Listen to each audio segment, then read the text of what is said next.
చదువుల నేల రాయలసీమకు తానొచ్చానని డిప్యూటీ సీఎం పవన్ కళ్యాణ్ అన్నారు. అత్యధికంగా లైబ్రరీలు ఉన్న ప్రాంతం ఇది అని పేర్కొన్నారు. కడప మున్సిపల్ హైస్కూల్ ఏర్పాటు చేసిన తల్లిదండ్రులు, ఉపాధ్యాయుల మెగా సమావేశంలో ఆయన మాట్లాడారు.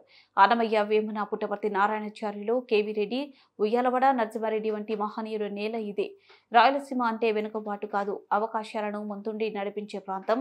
14 నుంచి 19 సంవత్సరంలో ఉద్దనం సమస్యను బయటకు తీసుకొచ్చాము. ఆనాటి సీఎం చంద్రబాబు 61 కోట్లతో ఉద్దనం ప్రాజెక్టును ముందుకు తీసుకువెళ్లారు. కడపలో ఇంత నేటి సమస్య ఉందని నేను అనుకోలేదు. ఈ ప్రాంతం నుంచి 2 సీఎంలు అయినందున సమస్యలు తీరిపోయి ఉంటాయనుకున్నా. పులివెందుల త్రాగునీటి ప్రాజెక్టుకు 45 కోట్లు ఇచ్చాం. త్రాగునీటి కోసం ఎక్కడా ఇబ్బంది రాకూడదనేదే కూటమి ప్రభుత్వ లక్ష్యం. నేటి సమస్యను తీర్చి ఇక్కడ ప్రజలను ఆదుకుంటానని మాట ఇస్తున్నా.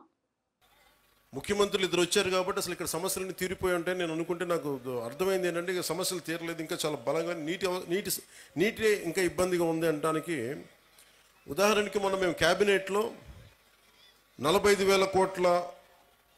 కోట్ల 63 లక్షల రూపాయలు మేము పులివెందులకు సంబంధించి డ్రింకింగ్ వాటర్ సప్లై ప్రాజెక్టుకి డబ్బులు ఇవ్వడం జరిగింది మేడం. అలాగే డ్రింకింగ్ వాటర్ సప్లై కర్నూలుకు కూడా 36 కోట్ల 56 లక్షలు ఇవ్వడం జరిగింది. అంటే ఎక్కడా కూడా ఈ ప్రభుత్వం గత ప్రభుత్వం చేసింది మనం చేయకూడదని అనుకోవట్లా. ఎందుకంటే గవర్నెన్స్ ఈజ్ కంటిన్యూటీ. పార్టీలు మారచ్చు, వ్యక్తులు మారచ్చు, కానీ పథకాలు నిరంతరం సాగాలనే ఉద్దేశంతో దాన్ని ముందుకు తీసుకెళ్తాం. దురదృష్టవశాత్తు మన కడపకి చేసుకోలేకపోయారు. కానీ మాధవ్ గారి ఆధ్వర్యంలో ఇది ఖచ్చితంగా నీటి సమస్యను తీర్చి మీకు ఏమైతే ఈ మౌలిక సమస్యలు ఉన్నాయో వాటన్నిటి మీద దృష్టి పెట్టేలాగా నేను చర్యలు తీసుకుంటానని మీకు మాట ఇస్తున్నాను.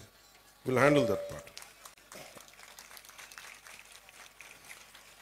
అలాగే మన వైఎస్ఆర్ కడప జిల్లాలో 36 మండలాల్లో ఉన్న 2043 స్కూల్స్, 64,971 మంది విద్యార్థులు, 74,698 మంది విద్యార్థులు, దాదాపు 1,40,000 మంది ఈ రోజున మన కాలేజీలో మన స్కూల్స్లో చదువుతూ ఉన్నారు.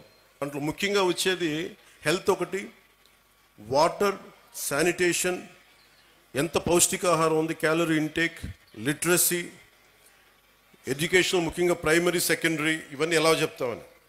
నిజంగా మనం సరైన సమాజాన్ని సరైన చదువు ఇవ్వలేకపోతే ఏం జరుగుద్ది అంటే అది ఎప్పుడూ అభివృద్ధి దిశగా వెళ్ళదు. అందుకని ఈ డెవలప్మెంట్ ఇండెక్స్ని బేస్ చేసుకొని ఏ ప్రభుత్వం కానీ ఏ దేశమైనా దీనికి ముందుకెళ్తుంది.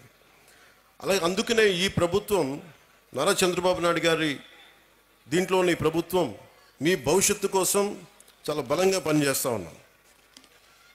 దాంట్లో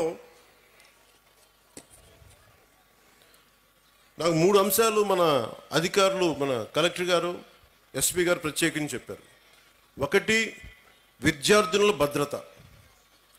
2, వాళ్ళకి సంబంధించిన ఈ మనకి విద్యార్థుల భద్రత. 2, మాదక ద్రవ్యాలు ఎక్కువైపోయినాయి. 3, సోషల్ మీడియాలో, అలాగే ఈ సోషల్ మీడియా ఎలా ఉంది అనేది. ఏదైనా సరే మనం ఎలా వాడుకునే దాన్ని బట్టే ఉంటుంది. ప్రభుత్వాలు కానీ గత ప్రభుత్వాలు కానీ ఎవరైనా సరే ట్యాబ్లెట్స్ కానీ లేదంటే మనం కూర్చోబెట్టి సోషల్ మీడియాకి సంబంధించి ఐప్యాడ్స్ కానీ ఇచ్చారు అంటే అది మీ చదువుకు ఉపయోగపడతాయని, కానీ ఇది ఇంకొకలా వాడటానికని కదా, కష్టం. అది నాకు